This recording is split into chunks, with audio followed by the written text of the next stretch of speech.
Assalamualaikum warahmatullahi wabarakatuh.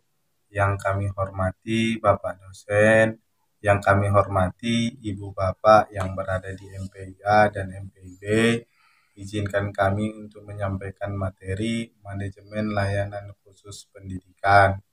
Sebelumnya, izinkan kami perkenalan diri. Saya Zumadil Ranto Mulia dan rekan saya Ijazah Hasan dan rekan saya Maya Sri Rahayu. Baik, saya akan memaparkan materi manajemen layanan khusus pendidikan.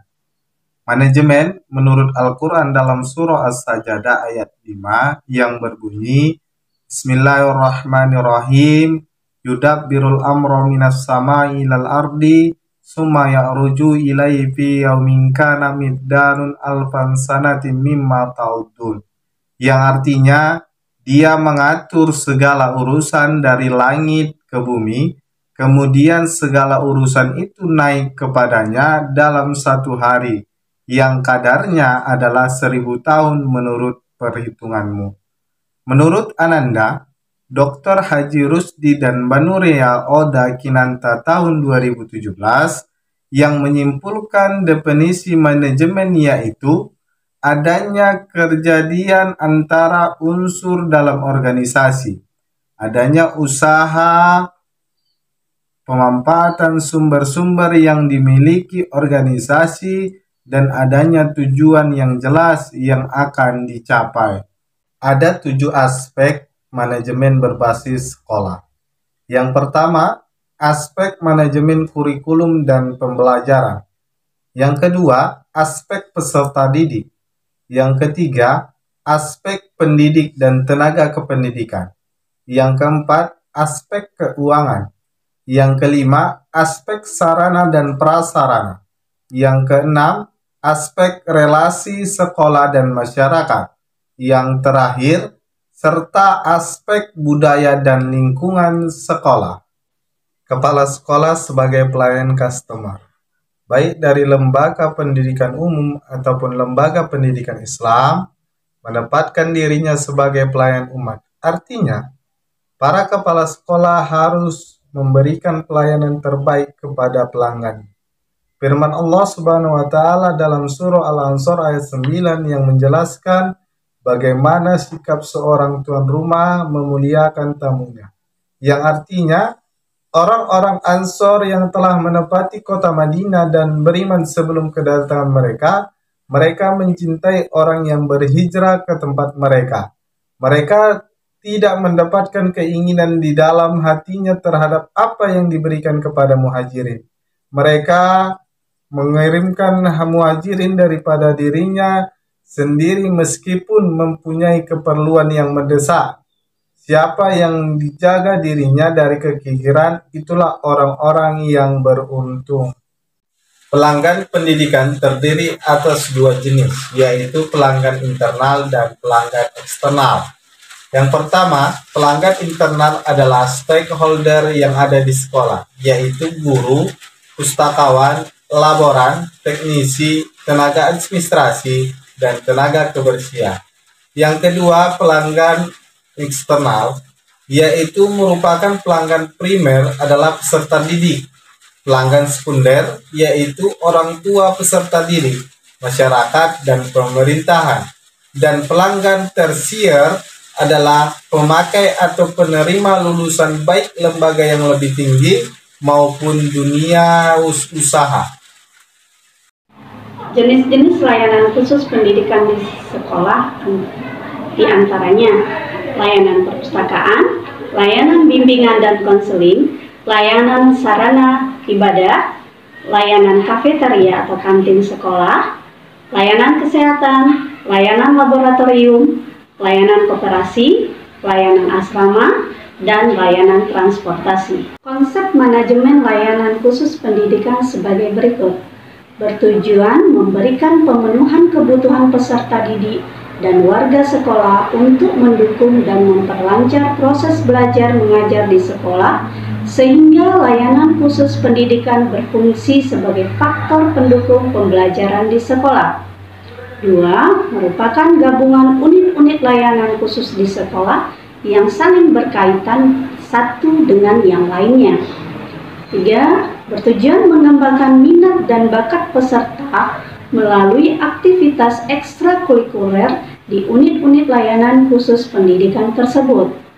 4. Sangat diperlukan bagi sekolah dalam meningkatkan kualitas pendidikan di sekolah. Substansi manajemen layanan khusus adalah 1. Perencanaan, meliputi analisis kebutuhan layanan khusus bagi warga sekolah dan penyusunan program layanan khusus bagi warga sekolah.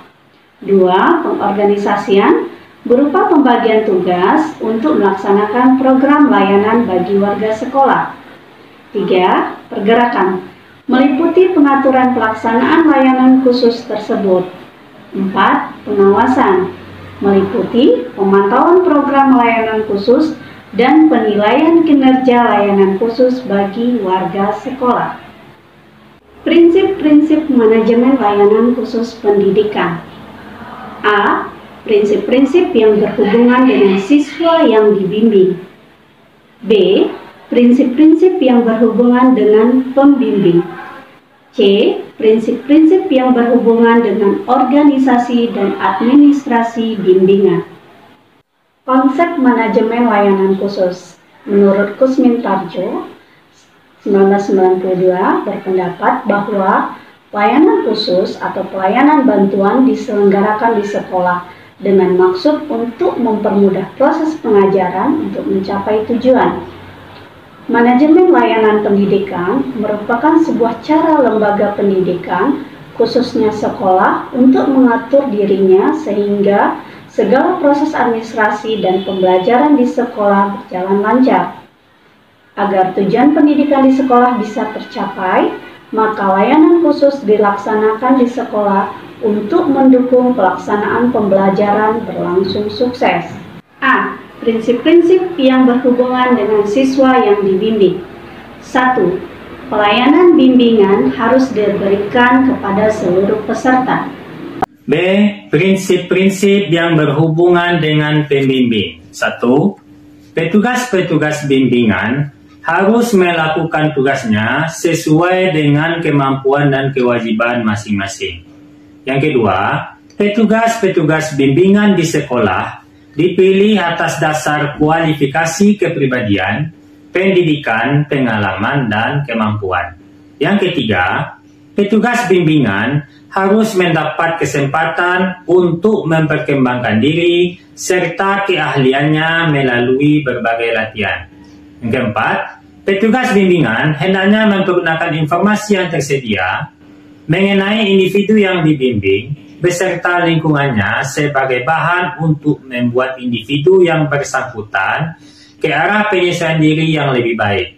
Yang kelima, petugas bimbingan harus menghormati dan menjaga kerahasiaan informasi tentang individu yang dibimbing. Yang keenam, petugas-petugas bimbingan hendaknya mempergunakan berbagai jenis metode dan teknik yang tepat dalam melaksanakan tugasnya.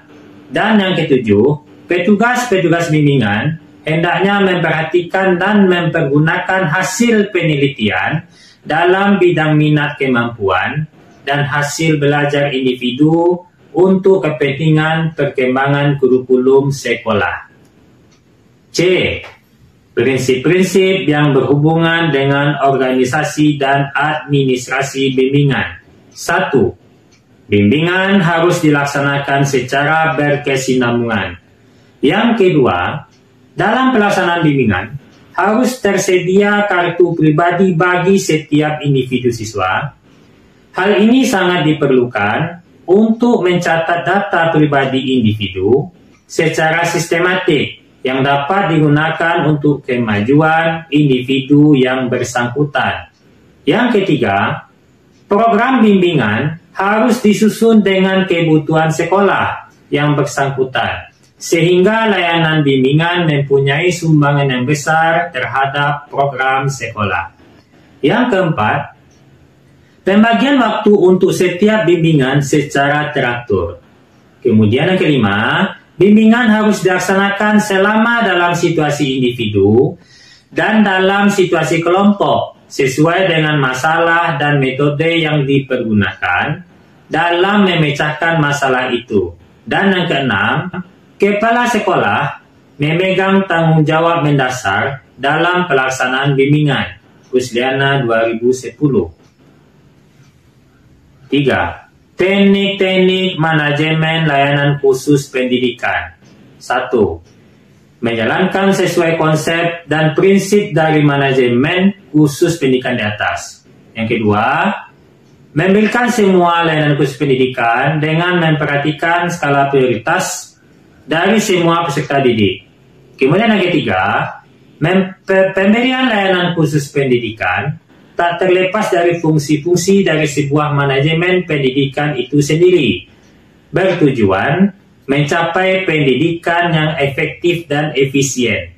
Yang keempat, memberikan layanan khusus pendidikan dengan mempersiapkan sumber daya profesional agar mampu tercapainya suatu layanan yang diharapkan.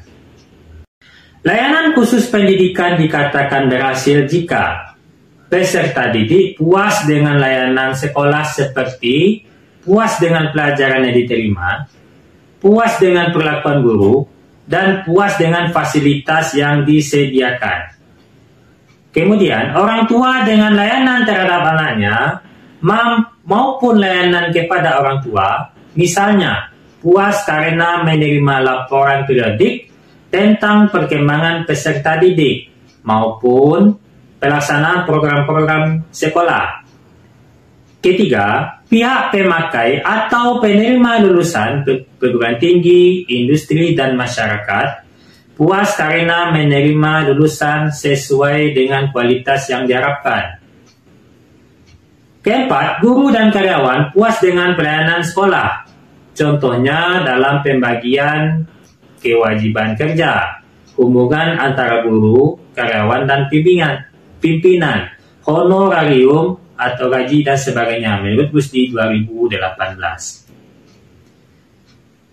Penutup, sebuah lembaga atau institusi, apalagi lembaga pendidikan, wajib mempunyai sebuah layanan khusus pendidikan guna untuk mempercepat tercapainya tujuan dari pendidikan itu sendiri dengan melalui manajemen terukur dan terarah. Karena dengan adanya layanan khusus dapat membantu pendidikan itu menuju arah yang diharapkan sesuai undang-undang dan peraturan yang berlaku. Terakhir, kritikan dan masukan dari semua pihak, Bapak dan Ibu, sangat diharapkan agar sempurnanya pembahasan ini. Demikian penyajian makalah kami dari kelompok 10.